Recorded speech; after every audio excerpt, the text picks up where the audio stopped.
ఉన్నాయా అన్నట్టుగా ఉన్నా, ఎలా చూడాలి ఈ వ్యాఖ్యల్ని? ఏమీ కాదండి, ఏ ఇష్యూ ఉండదు. ఉమ్, పవన్ కళ్యాణ్కి జగన్ అంటే విపరీతమైన ద్వేషం.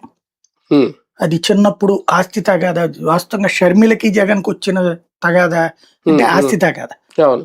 లేదా జగన్ కి అక్కడ ఉన్నటువంటి గతంలో రాజారెడ్డిని నాశనం చేయాలనుకునే వాళ్ళు వాళ్ళ కుటుంబం ఉందంటే అది ఫ్యాక్షన్ శత్రుత్వం. ఈ రెండు శత్రుత్వాలు వీళ్ళిద్దరు పొరుగోళ్ళు కాదు, ఒకే కులపోళ్ళు కాదు, ఒకే ఊరోళ్ళు కాదు, ఒకే జిల్లా వాళ్ళు కాదు. కానీ ఎందుకు వచ్చిందో విపరీతమైన ద్వేషం మాత్రం జగన్ని చూస్తే నరనరాన రగిలిపోయే మనస్తత్వం పవన్ కళ్యాణ్. అవును. పవన్ కళ్యాణ్ని లైట్ గా తీసుకునే మనస్తత్వం జగన్ది.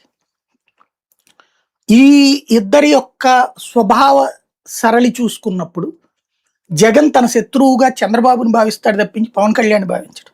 మీరు ఒకసారి గుర్తుకు తెచ్చుకుంటే 2019 ఎలక్షన్స్కి ముందు తెలుగుదేశం పార్టీ అధికారంలో ఉన్నటువంటి సందర్భంలో విశాఖపట్నంలో ఒక పెట్టుబడుల సదస్సు పెట్టింది.